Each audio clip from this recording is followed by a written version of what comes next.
Hello students, Vande Mataram. स्वागत है आप सभी का क्लास 9th चैप्टर नंबर 1 संख्या पद्धति। और इस चैप्टर के अंतर्गत प्रश्नावली 1.2 और 1.5 में दो प्रश्न आपसे इस प्रकार से पूछे गए हैं जिनमें आपको संख्याओं को संख्या रेखा पर निरूपित करना होता है, या फिर हम कह सकते हैं वास्तविक संख्या रेखा पर संख्याओं को प्रदर्शित करना होता है। जैसे कि √2 को √3, √5, √3.5, √9.3, इन सभी को वास्तविक संख्या रेखा पर किस प्रकार प्रदर्शित किया जाता है आज के वीडियो में हम सीखने वाले हैं। तो ध्यान से सीखिएगा और अंत तक जरूर देखिएगा ताकि आपको इन सभी संख्याओं को संख्या रेखा पर निरूपित करना बहुत अच्छे से आ सके। तो चलिए शुरू करते हैं आज का वीडियो। और शुरू करने से पहले मैं आपसे कहना चाहूंगा कि अगर आपने अभी तक हमारे चैनल को सब्सक्राइब नहीं किया है तो अभी सब्सक्राइब कीजिए और साथ में प्रेस कीजिए बेल आइकन, जिससे आपको लेटेस्ट वीडियो के नोटिफिकेशन सबसे पहले प्राप्त हो सके। तो चलिए शुरू करते हैं हमारे वीडियो को। वास्तविक संख्या रेखा पर √2, √3, √5 ही नहीं, हम √3.5, √9.3 को भी प्रदर्शित कर सकते हैं। तो चलिए हम करते हैं शुरू से स्टार्ट। हम सबसे पहले देखते हैं कि √2 को संख्या रेखा पर किस प्रकार से प्रदर्शित किया जा सकता है। देखिए बहुत इजी है, संख्या रेखा के बारे में आप सब जानते हैं। चलिए हम सबसे पहले उसी की बात करते हैं। हम एक संख्या रेखा को निरूपित कर लेते हैं। ये देखिए मैंने यहाँ स्केल रख ली है और स्केल रखने के बाद में मैं एक सिंपली लाइन खींच लेता हूँ।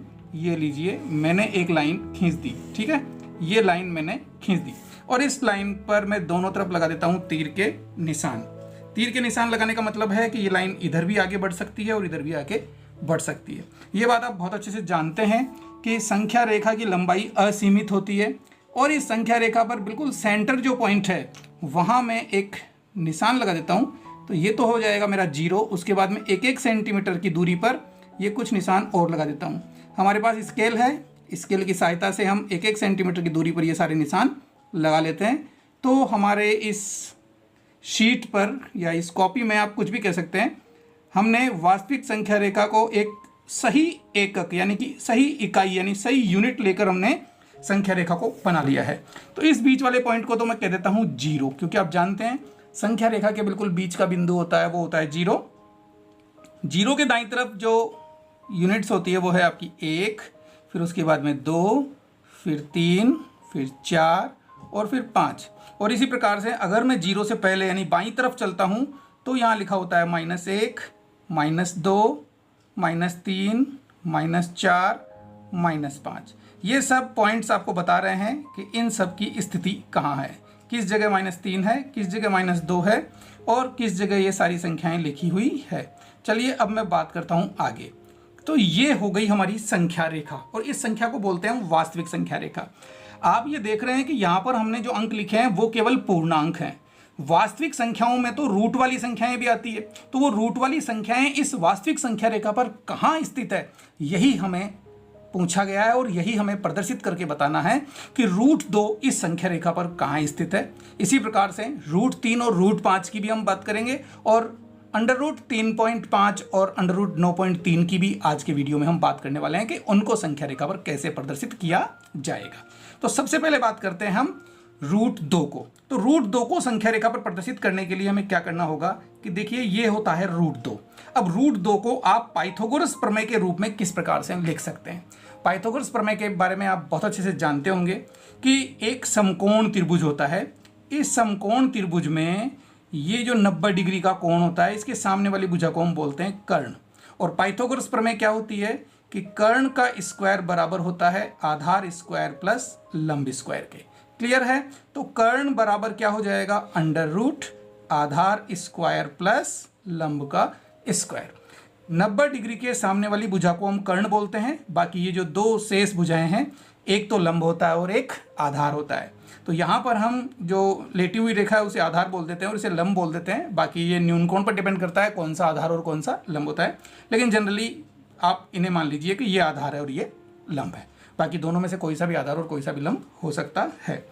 तो इस तरह से ये हो गई हमारी पाइथागोरस प्रमेय कि कर्ण की जो वैल्यू होती है वो आधार के वर्ग और लंब के वर्ग के योग के वर्गमूल के बराबर होती है।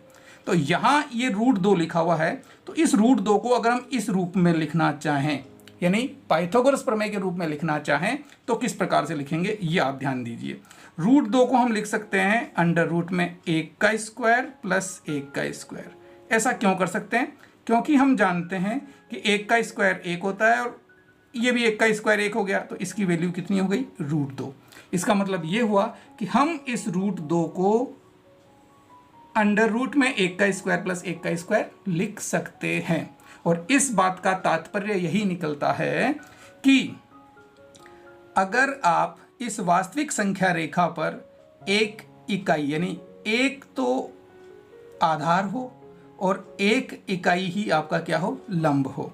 अगर एक इकाई ही आधार है और एक इकाई ही अगर आपका लंब है तो जो कर्ण की वैल्यू है वो रूट 2 होगी।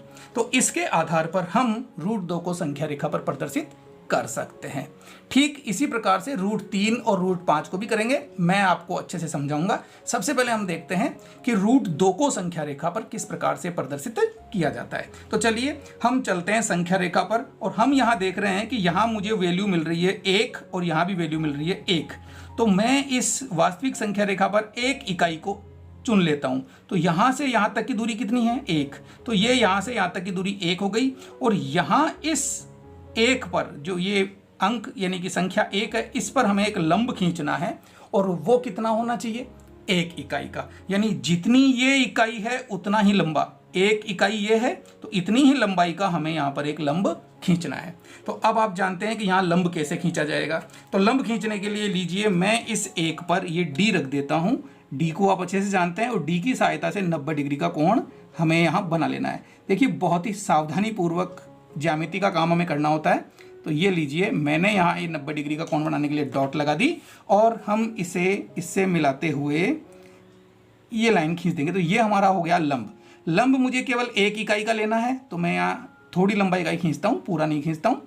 ठीक है, वैसे हम चाहें तो पूरा भी खींच सकते हैं, ऐसी कोई दिक्कत वाली बात नहीं है, लेकिन हमें 1 इकाई लेनी है। और वो 1 इकाई हम कैसे लेंगे? वो 1 इकाई या तो लें आप प्रकार की सहायता से।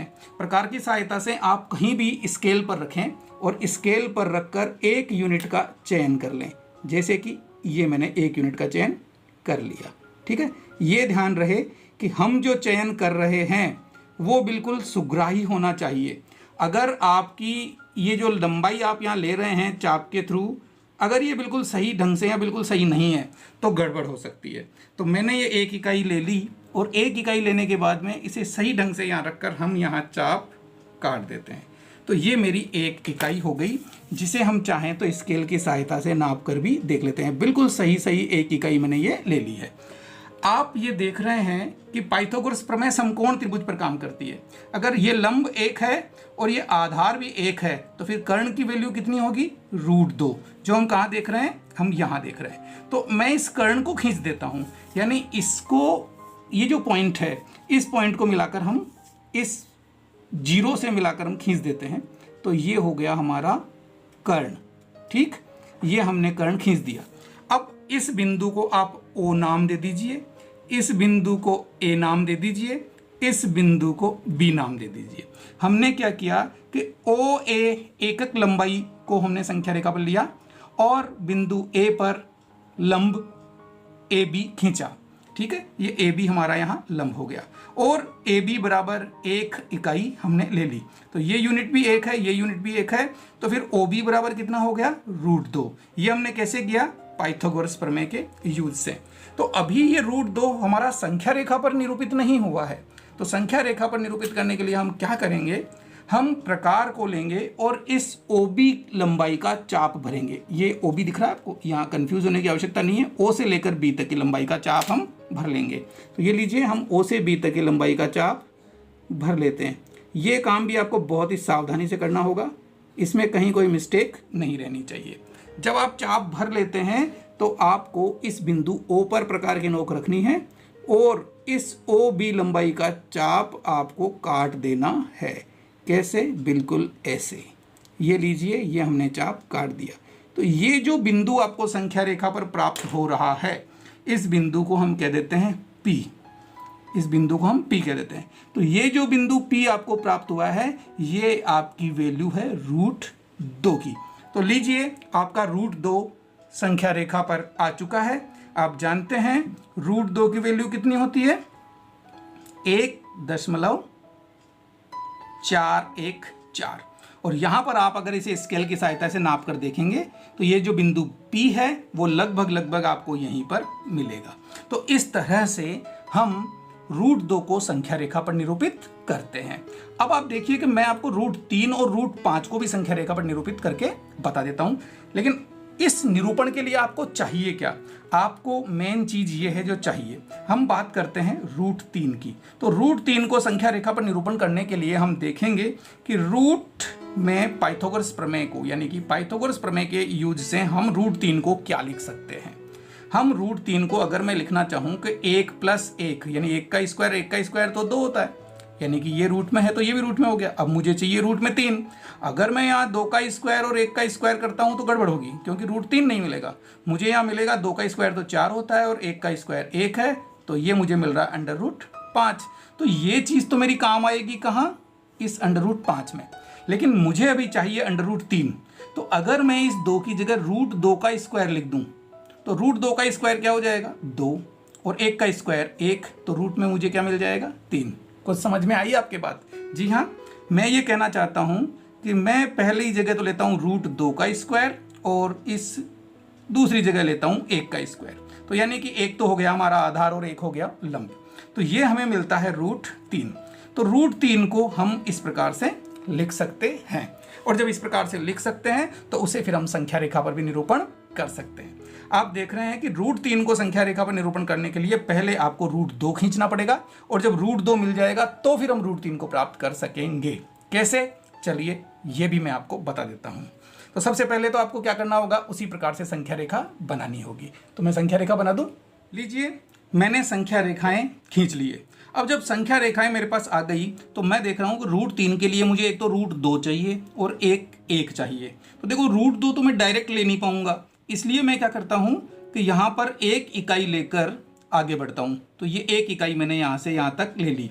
इस बिंदु को वही हम O कह देते हैं और इसे A कह देते हैं। तो OA बराबर 1 हमने ले लिया। OA बराबर क्या ले लिया? 1 इकाई हमने ले ली। ठीक है। इसी प्रकार अब जब 1 इकाई ले ली तो जैसे हमने ऊपर ये √2 प्राप्त किया, ठीक उसी प्रकार से हम √2 प्राप्त कर लेते हैं। सबसे पहले बिंदु A पर लंब AB खींच लेंगे और AB को 1 इकाई का लेकर चाप काट कर 1 इकाई की लंबाई के बराबर यहाँ चाप काट कर AB बराबर 1 इकाई ले लेंगे, और इस B को इस O से मिलाकर खींचेंगे तो हमें √2 प्राप्त हो जाएगा। ठीक इस प्रकार से लेंगे हम। ये लीजिए, मैं सबसे पहले इस 1 इकाई को लेने के बाद इस पर ये लंब खींच देता हूँ। ये लीजिए, मैंने डॉट लगा दी, और ये AB बराबर 1 इकाई का लंब हम यहाँ खींच लेते हैं। ठीक है, ये लंब हमने खींचा तो इसको 1 इकाई लेने के लिए हम क्या करते हैं, 1 इकाई का चाप। अगर मैं इस चाहूँ तो 1 इकाई को यहाँ से भी चाप भर सकता हूँ। देखिए, इसमें कहीं कोई दिक्कत नहीं है। यहाँ से चाप भरा, ये 1 इकाई आ गई और मैंने ये चाप 1 इकाई का काट दिया। ठीक है, अब ये जब 1 इकाई का चाप काट दिया तो इसे मैं अगर यहाँ से मिलाते हुए खींच दूंगा तो ये मेरा क्या हो जाएगा, √2। और इस चीज़ को आपने भी बहुत अच्छे से समझ लिया है। तो ये मुझे क्या प्राप्त हो गया, √2 प्राप्त हो गया। ये O है तो मैं इसे B कह देता हूँ। देखिए, OB बराबर √2 मुझे मिल चुका है।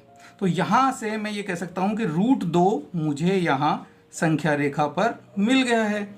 अब √2 के बाद ये 1 चाहिए, तो ये 1 मैं कहाँ से लूँगा, इस बिंदु B से इस OB को आधार मानकर एक लंब खींचूंगा इकाई लंबाई का। और लंब कैसे खींचते हैं, वही 90 डिग्री का कोण बनाएंगे। हम इस D को इस बिंदु B पर रखेंगे और OB के सापेक्ष इस बिंदु B पर रखकर हम यहाँ 90 डिग्री का कोण बनाएंगे। और ये लीजिए, 90 डिग्री का कोण बनाया, और मैंने इसे मिलाते हुए इस B को इससे मिलाते हुए ये 90 डिग्री की लाइन खींच दी है। ठीक है, मैं इसे पूरा नहीं खींच रहा हूँ ताकि आप इस बात को अच्छे से समझ जाएं कि पूरा खींचने की कोई आवश्यकता नहीं है। हमें 1 इकाई लंबाई का चाहिए, तो 1 इकाई का चाप अभी हमारा भरा हुआ है। हमने अभी 1 इकाई का ये चाप भरा था, ये देख लीजिए, बिल्कुल 1 इकाई का है। तो ये चाप आप यहाँ से बिंदु B से इस पर काट दीजिए। ये लीजिए, मैंने ये चाप काट दिया।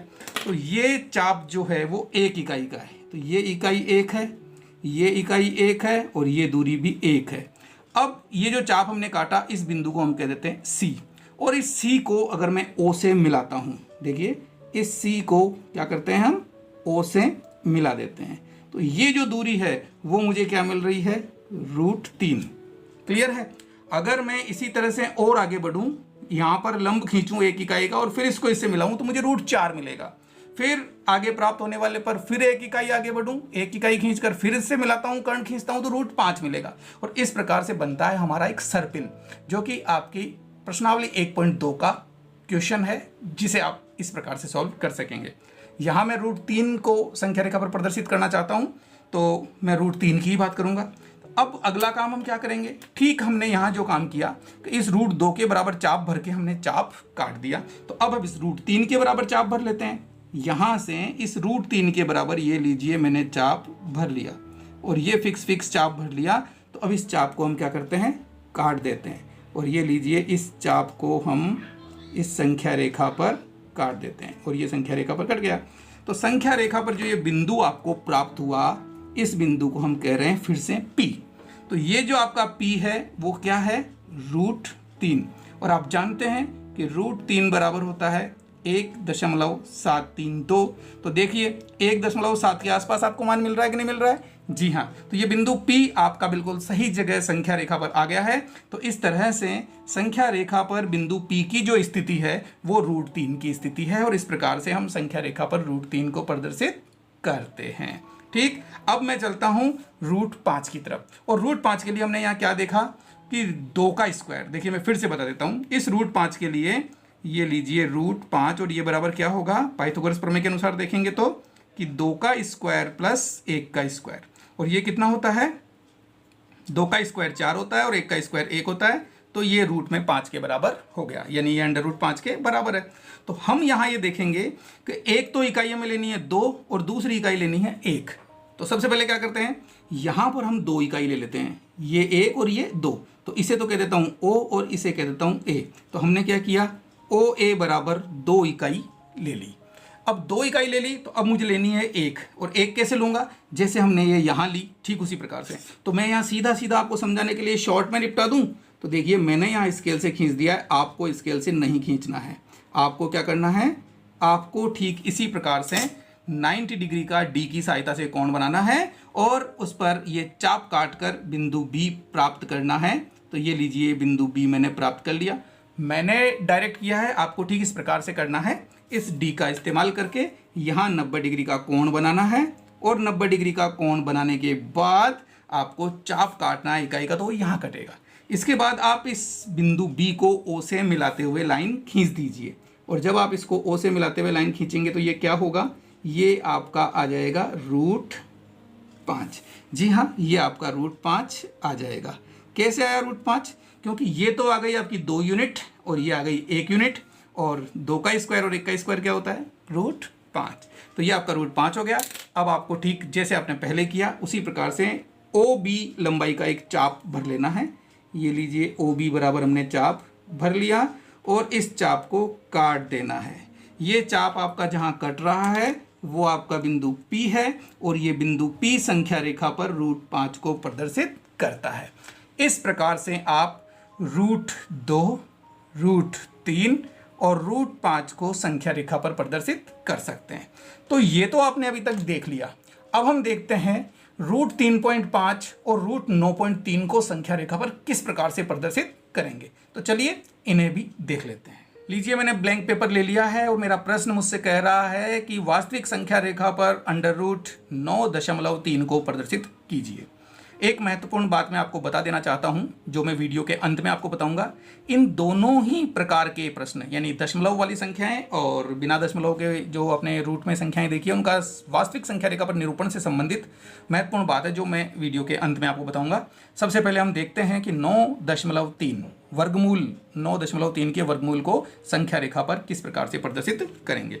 तो सबसे पहले इसके लिए हमें क्या करना होगा, स्केल की सहायता से 9.3 सेंटीमीटर का एक रेखाखंड खींचना होगा। तो चलिए मैंने ये स्केल ले ली और स्केल की सहायता से 9.3 का, तो ये मेरा स्टार्टिंग पॉइंट है, यहाँ मैंने डॉट लगाई और यहाँ से 9.3 मेरा कहाँ हो रहा है, ये रहा। तो 9.3 तक मैंने एक रेखा खींच ली। ठीक है, इस रेखा को मुझे 9.3 से आगे भी बढ़ाना होगा, तो मैं पहले से ही इसे आगे बढ़ा देता हूँ। ये रहा मेरा 9.3 जिसका मुझे ध्यान रखना है। तो ये एक बिंदु है मेरा 9.3 और इसे मैंने आगे बढ़ा दिया है। और ये मेरा बिंदु है जो स्टार्टिंग बिंदु है, तो इसे मैं कह देता हूँ O। ठीक है, ये O हो गया और ये A। तो OA बराबर 9.3 सेंटीमीटर का मैंने एक रेखाखंड खींच लिया और इसको x तक आगे बढ़ा दिया है। OA को x तक आगे बढ़ा दिया है। अब मैं क्या करता हूँ, मुझे अंडर रूट 9.3 को संख्या रेखा पर प्रदर्शित करना है। तो इस तरह की कोई सी भी संख्या हो, चाहे रूट में 9.3 हो, चाहे 3.5 हो, या फिर कोई सी भी संख्या हो, आपका रूट 2, रूट 3 और रूट 5 भी हो सकता है।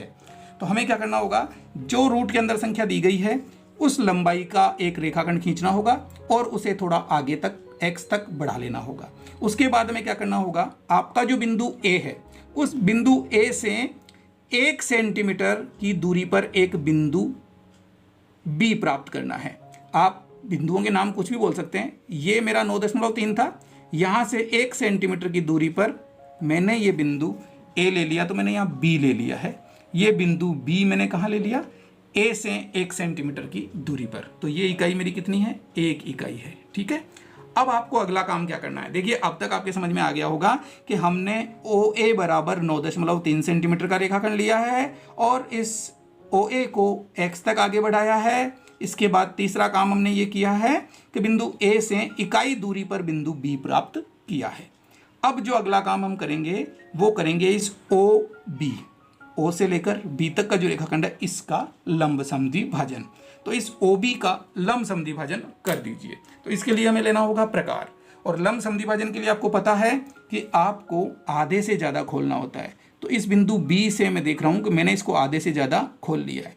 आधे से कितना भी ज़्यादा हो सकता है, तो आधे से ज़्यादा खोल के सही ढंग से आप प्रकार की नोक को रखिए। तो बिंदु B पर रखकर एक चाप ऊपर की तरफ काटा और एक चाप नीचे की तरफ काटा। ठीक है, इसी प्रकार से इस प्रकार की नोक को, प्रकार हिलना नहीं चाहिए, ये जो दूरी है ये परिवर्तित नहीं होनी चाहिए।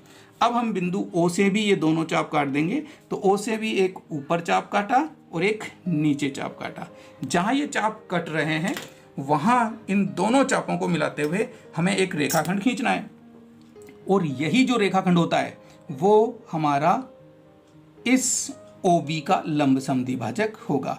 ये लीजिए, मैं इसे डैश के रूप में खींच देता हूँ क्योंकि इसका सीधा इस पॉइंट से संबंध है हमारा। इस पॉइंट का हमें उपयोग करना है।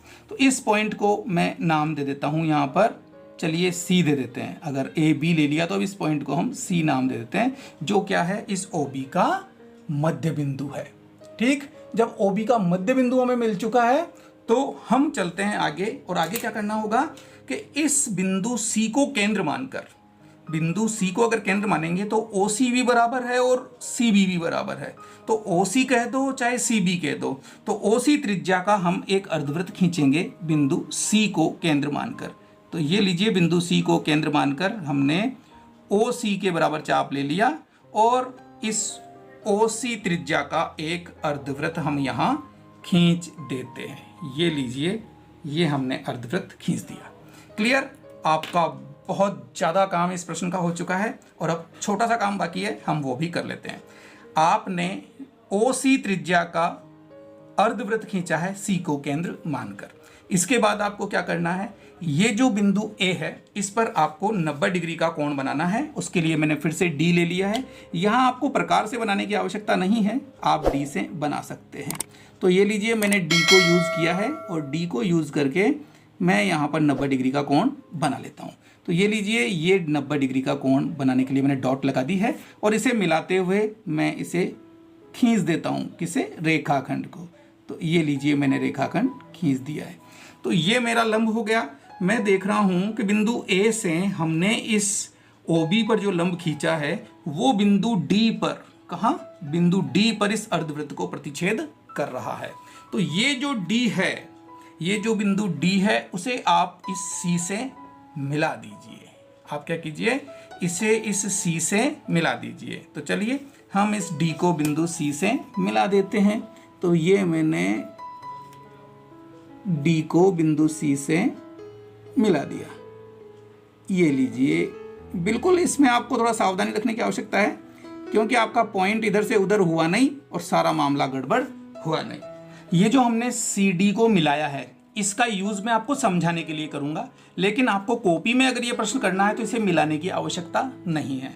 इसका क्या करना होगा, आपको CD को मिलाने की आवश्यकता नहीं है। CD मैंने मिलाया है आपको समझाने के लिए, तो मैं भी समझाऊंगा, लेकिन उससे पहले आपको ये देखना है कि इस प्रश्न को हमें कॉपी में करना है तो आपको CD को मिलाने की आवश्यकता नहीं है। आप क्या कीजिए, इस A से D, A और जो ये D है, तो इस AD के बराबर चाप भर लीजिए। इस AD के बराबर चाप भर के इस बिंदु A से एक चाप काट दीजिए। ये चाप आपको बिल्कुल सावधानी पूर्वक और बिल्कुल सही सही भरना होगा। अगर ये जरा सा भी कम ज़्यादा हो गया तो हमें नुकसान दे सकता है। ये लीजिए, मैंने सही सही चाप भर दिया और ये सही चाप भरकर आप इसे काट दीजिए। ये हमारी इस संख्या रेखा को इस बिंदु पर काट रहा है, तो इसे हम नाम दे देते हैं P। अब आप देख रहे हैं कि संख्या रेखा तो अभी तक है ही नहीं, तो संख्या रेखा कहाँ से आएगी? चलिए हम ये भी देख लेते हैं। आपने यहाँ जो ये बिंदु A देखा है, ये हमारा मूल बिंदु होगा, यानी कि O होगा। इसके बाद जो B है वो 1 होगा, और आपको क्या करना होगा, एकक यानी कि एक इकाई पर कुछ दूरियां लगानी होगी, जिन्हें आप इस प्रकार से लगाएंगे। स्केल रख दीजिए। ये आपने 1 इकाई की दूरी ली थी, तो यहाँ से सही 1 इकाई की दूरी ये है, और यहाँ से ये 11 नंबर पर दूसरी हो गई, और ये 12 नंबर पर दूसरी हो गई। देख रहे हैं ना आप? तो इसी प्रकार से आप ये दूरियां लगा सकते हैं 1 इकाई पर, जैसे हम संख्या रेखा बनाते हैं ना, ठीक इसी प्रकार से। तो ये तो हमारा 0 हो गया, ये -1 हो गया, ये -2 हो गया, ये 1 हुआ, ये 2 हुआ, और ये 3 हुआ, और ये 4 हुआ। तो इस प्रकार से ये हमारी संख्या रेखा बन गई। और इस संख्या रेखा पर ये जो बिंदु P है वो किसको प्रदर्शित कर रहा है? √9.3 को प्रदर्शित कर रहा है। और √9.3 का अगर आप मान देखना चाहें तो √9.3 का मान होता है 3.049। ये मान होता है 3.049, जिसे आप चाहें तो 3.5 भी कह सकते हैं। और आप यहाँ देख रहे हैं कि ये 3.05 पर ये पॉइंट P आपको नजर आ रहा है। दिख रहा ना, ये 3.05 पर लगभग आपको ये पॉइंट नजर आ रहा है। तो ये हमारा हो गया इस वास्तविक संख्या रेखा पर √9.3 का प्रदर्शन। अब मैं आपको बताता हूं कि मैंने ये CD को क्यों मिलाया है।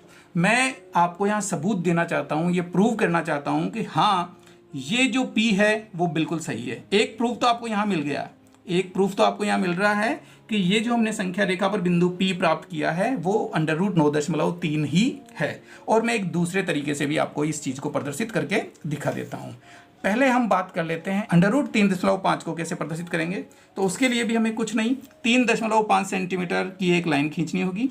ठीक इस प्रकार से ये 3.5 की, और उसे आगे तक बढ़ा लेना है। ये 3.5 है और ये इसे हमें आगे तक बढ़ा देना है। तो ये मेरा 3.5 पर मैंने ध्यान दिया कि ये पॉइंट 3.5 है और इसे x तक आगे बढ़ा दिया है। तो ये O हो गया, ये A हो गया, और ये कितना है 3.5। फिर क्या करना है आपको, इस A से 1 इकाई पर, यहाँ से ठीक 1 इकाई की दूरी पर, ये मैंने 3 पे रखा, तो ये 4 पर मुझे डॉट लगानी है।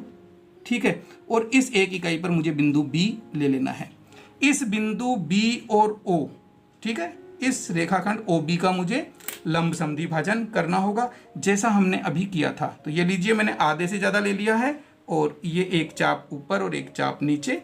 और इसी प्रकार से बिंदु O से भी मैं ऊपर और नीचे 2 चाप काट देता हूँ। ये लीजिए, मैं ये 2 एग्जाम्पल आपको इसलिए दे रहा हूँ ताकि आपको अच्छे से समझ में आ जाए। ठीक, अब आपको क्या करना है, इस लंब समद्विभाजक को खींच लेना है। दोनों पॉइंटों को ढंग से मिलाइए और मिलाते हुए लंब समद्विभाजक को खींच दीजिए। ठीक है, ये लंब समद्विभाजक खींच दिया। ये बिंदु जो हमें C प्राप्त हो रहा है, इसे केंद्र मानेंगे हम, और इसे केंद्र मानकर आप चाहे तो OC त्रिज्या ले लें, चाहे फिर CB त्रिज्या ले लें, और एक अर्धवृत्त खींच दें। ये हमने यहाँ अर्धवृत्त खींच दिया। सॉरी, ये जो मेरे से गलती हुई है वो आपसे नहीं होनी चाहिए। मैं यहाँ पेन यूज़ कर रहा हूँ, इसे इरेज नहीं कर सकता। अगर आपसे ऐसा होता है तो आप उसे इरेज कर दें। तो ये लीजिए, मैं ये अर्धवृत्त ढंग से बना देता हूँ, और नए सिरे से नहीं बना रहा हूँ, मैं इसी में बना रहा हूँ। आपको सुधार कर लेना है इरेज करके। तो ये अर्धवृत्त जब बन जाता है तो हमें क्या करना होता है, बिंदु A पर 90 डिग्री का कोण बनाना होता है। तो ये लीजिए, मैंने ले लिया D, और इस A बिंदु पर 90 डिग्री का कोण भी हम बना देते हैं। ठीक है, ये 90 डिग्री के कोण पर मैंने डॉट लगाई, और इसे मिलाते हुए मैंने खींच दिया। अब आपको ये ध्यान देना है कि ये जो आपका 90 डिग्री वाला कोण है, ये आपके इस अर्धवृत्त को जिस जगह कट करता है, ये लीजिए मैं इतना ही खींचता हूँ, और ये बिंदु डी पर यहाँ कट कर रहा है। तो ये बिंदु डी पर जहाँ कट करता है, तो आपको क्या करना है, इस बिंदु ए पर प्रकार की नोक रखनी है और एडी के बराबर चाप भरना है। एडी के बराबर आपको चाप भरना है। ये लीजिए मैं पहले भरता हूँ, नाप लेता हूँ इसको पूरा। ये देखिए मैंने इसको एडी के बराबर नाप लिया, तो एडी का वो चाप हो गया, और इस चाप को हम यहाँ से घुमाते हुए काट देते हैं। ठीक है, ये एडी का चाप हमने काट दिया। ठीक, ये जहाँ इस संख्या रेखा को काट रहा है उस बिंदु को हम कह देंगे P। ठीक, अब आपको क्या करना है, इस बिंदु A को 0 मान लेना है, B को 1 मानना है, और इससे इकाई दूरियां ले लेनी है। स्केल से नाप कर लीजिए आप। तो लीजिए मैं यहाँ पर इसको 10 पे सेट कर देता हूँ। तो 10 के बाद ये 11 पर आप देख रहे हैं कि बिल्कुल इस P के नीचे यहाँ मुझे एक बिंदु मिल रहा है, दूसरा यहाँ मिल रहा है, और तीसरा यहाँ। ज़्यादा लेने की आवश्यकता नहीं है, ये लीजिए एक यहाँ ले लिया और एक यहाँ ले लिया। अब मैं इन सबको लिख देता हूँ। ये अगर मेरा 0 है तो ये हो गया -1, ये हो गया -2, और यहाँ मैं देख रहा हूँ कि ये जो P पर था वो क्या था, 2, ये कितना है 3, ये कितना है 4। तो देखा मैंने कि √3.5 की जो वैल्यू है वो मुझे यहाँ मिल गई है बिंदु P पर। और बिंदु P कहाँ है, ये इस जगह जहाँ पर ये चाप कट रहा है ना, वो बिंदु P है। और ये P किसके बराबर है, √3.5 के बराबर है। इस प्रकार से आपने √3.5 और √9.3 को भी संख्या रेखा पर प्रदर्शित कर दिया है। ये आपको इरेज कर देना है। मैं अब आपको बताता हूँ कि मैंने ये CD क्यों मिलाया था। दरअसल ये आपको स्पष्ट करना चाहता हूँ कि क्यों ये P √9.3 है। दरअसल अब तक हमने जो देखा कि √2, √3, √5 को संख्या रेखा पर प्रदर्शित करने का तरीका देखा, वो तरीका अलग था। उस तरीके में हमने देखा कि अंडर रूट में ये x जो है वो कोई भी एक पूर्णांक हो सकता है, कोई भी पूर्णांक। और वो पूर्णांक कैसा होना चाहिए, धन पूर्णांक। कोई सा भी धनात्मक पूर्णांक हो सकता है। तो यदि रूट में कोई सा भी धनात्मक पूर्णांक हो तो उसको तो हम पहले वाले तरीके से प्रदर्शित कर सकते हैं। लेकिन ये जो हमने तरीका देखा है, इसमें अगर अंडर रूट में कोई सा भी पूर्णांक है, चाहे वो x है मान लेते हैं हम, और ये जो x है वो कोई सी भी वास्तविक संख्या हो सकती है। क्या हो सकती है, वास्तविक संख्या। लेकिन यहाँ भी आवश्यक है कि ये वास्तविक संख्या कैसी होनी चाहिए, धनात्मक। अब धनात्मक वास्तविक संख्या में तो आप जानते हो सारी संख्याएं आ गई। पूर्णांक का मतलब है केवल पूर्ण अंक होने चाहिए, जैसे 2 है, 3 है, 4 है, 5 है, 7 है, 8 है, ये सब चीज़ें। लेकिन वास्तविक संख्या में तो आपकी कैसी संख्याएं आ गई, √9.3, √9.5, √7.3। किसी भी संख्या को हम संख्या रेखा पर प्रदर्शित कर सकते हैं। और इस x के अंतर्गत तो ये भी आ गए। अगर अंडर रूट में जरूरी नहीं पॉइंट वाली संख्याएं हो, क्योंकि 2, 3 और 5 भी वास्तविक संख्या है, तो वो भी इसके अंतर्गत आ गई है। यानी ये जो मेथड आपने देखा है उसमें आपकी सभी वास्तविक संख्याएं जो कि धनात्मक है आ चुकी है। तो ये हमारे लिए बहुत ही महत्वपूर्ण हो गया है। अब मैं आपको बताता हूं कि मैंने ये CD क्यों खींचा। देखिए हम स्पष्ट करते हैं, इस चीज़ को समझते हैं, इस चीज़ का एक और प्रूफ लेते हैं कि ये हमने जो किया है वो बिल्कुल सही है। यहाँ हम देख रहे हैं कि OC, CD और CB ये बराबर है। तो मैं ज़रा नोट कर लेता हूँ कि OC बराबर है CD बराबर है CB के। ये तीनों चीज़ें बराबर है। और ये तीनों चीज़ें किसके बराबर है ये भी हम ले लेते हैं। तो देखिए हम यहाँ मान लेते हैं कि हम ये ले रहे हैं √x। हम √x लेते हैं और x हमारी कौन सी संख्या है, कोई सी भी धनात्मक वास्तविक संख्या को हमने यहाँ x मान लिया है। तो ये जो हमने यहाँ से यहाँ तक की जो दूरी ली, यानी कि जो OA है वो OA कितना है, यहाँ हमने देखा कि जो OA है वो OA 9.3 और 9.3 की जगह हमने क्या लिया है x। तो OA हमारा क्या है, x है। तो यहाँ से यहाँ तक की जो दूरी है, यानी कि ये जो दूरी है वो कितनी है, x है। ठीक है, ये दूरी x है तो ये दूरी इकाई है, ये आप जानते हैं, ये 1 यूनिट है। तो ये 1 यूनिट है तो CB बराबर क्या हुआ, यानी कि CB बराबर हो गया ये यहाँ से यहाँ तक का जो x था उसमें अगर मैं +1 कर दूं तो ये +1 करने पर क्या हो गया, OB। और ये CB क्या है, इस OB का आधा है, क्योंकि हमने क्या खींचा है, लंब समद्विभाजक।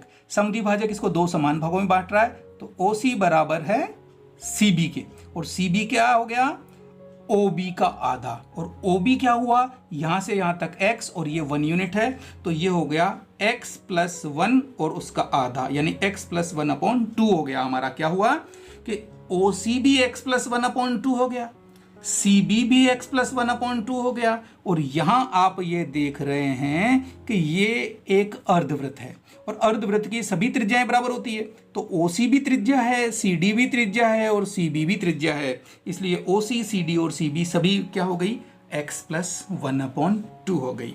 चलिए, जब ये x प्लस 1/2 हो गई तो हम निकालते हैं इस AD का मान। तो AD का मान निकालने के लिए हमें ये जरूरी है कि AC का मान हमें प्राप्त हो। अभी AC क्या होगा, देखिए ये C से लेकर A तक की दूरी क्या है, कि ये यहाँ से यहाँ तक की जो दूरी है, अगर उसमें से ये 1 माइनस कर दूं तो ये AC आ जाएगा।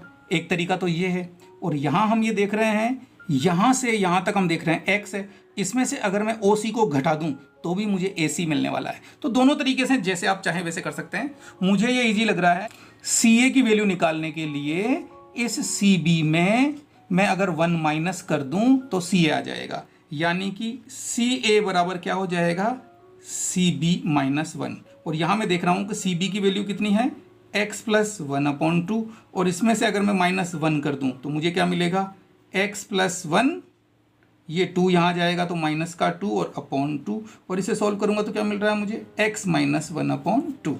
तो चलिए, मुझे CA भी मिल गया। तो इस CA की वैल्यू मुझे कितनी मिल गई, ये रही x माइनस 1/2, और ये जो AD है वो AD कितना है, ये है आपका √9.3। ये वैल्यू तो मुझे निकालनी होगी, क्योंकि मुझे AD तो फाइंड करना है। ये यहाँ जो बिंदु P मिला है AD के बराबर चाप काटा है, तो ये AD बराबर किसके है, √9.3 के, ये मुझे प्रूव करना है।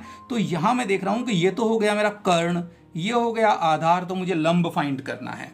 तो पाइथागोरस प्रमेय को हम यहाँ यूज करते हैं, और पाइथागोरस प्रमेय से हम क्या करते हैं, लंब ज्ञात करते हैं। तो लंब स्क्वायर बराबर क्या होता है, कर्ण स्क्वायर माइनस आधार स्क्वायर। चलिए हम निकालते हैं, तो ये लंब बराबर हो जाएगा √ कर्ण स्क्वायर माइनस आधार स्क्वायर।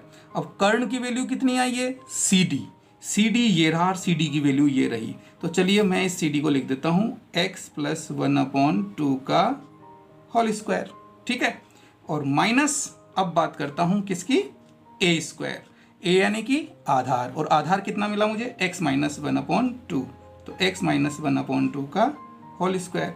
और अगर इसे मैं सॉल्व करता हूं तो मुझे मिलेगा 4x/4, ठीक है। यहां मुझे मिलेगा, इसको सॉल्व करने पर 4x/4, इसे मैं यहां सॉल्व नहीं कर रहा हूं क्योंकि वीडियो लंबा हो जाएगा, तो आप इसे सॉल्व कर लीजिएगा। और इसे सॉल्व करने पर आगे मुझे क्या मिल रहा है, x, और ये रूट तो आपका चल ही रहा है, तो √x, यानी ये जो लंब है यानी कि AD है, तो AD बराबर मुझे क्या मिल गया, √x।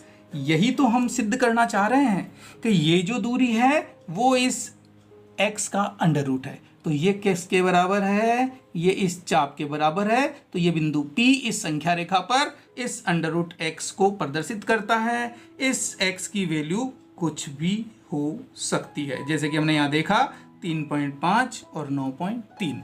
तो इस प्रकार से, जिस प्रकार से हमने इन संख्याओं को यहाँ प्रदर्शित किया है, आपको ये लगाने की आवश्यकता नहीं है, आपको CD को मिलाने की आवश्यकता नहीं है। आप इस प्रकार से काम कीजिए, आपको CD को सिर्फ और सिर्फ मैंने ये प्रूव करने के लिए यहाँ समझाया है। तो इस प्रकार से आप ना केवल √2, √3, √5 बल्कि √9.3, √3.5 जैसी किसी भी धनात्मक वास्तविक संख्या को वास्तविक संख्या रेखा पर प्रदर्शित कर सकते हैं। उम्मीद करता हूं आपको ये चीज़ बहुत अच्छे से समझ में आ गई होगी। यदि आपको ये अच्छे से समझ में आया तो वीडियो को लाइक जरूर कीजिए और हमारे चैनल को सब्सक्राइब कीजिए और अधिक ऐसे ही वीडियो प्राप्त करने के लिए। मिलते हैं नेक्स्ट वीडियो में।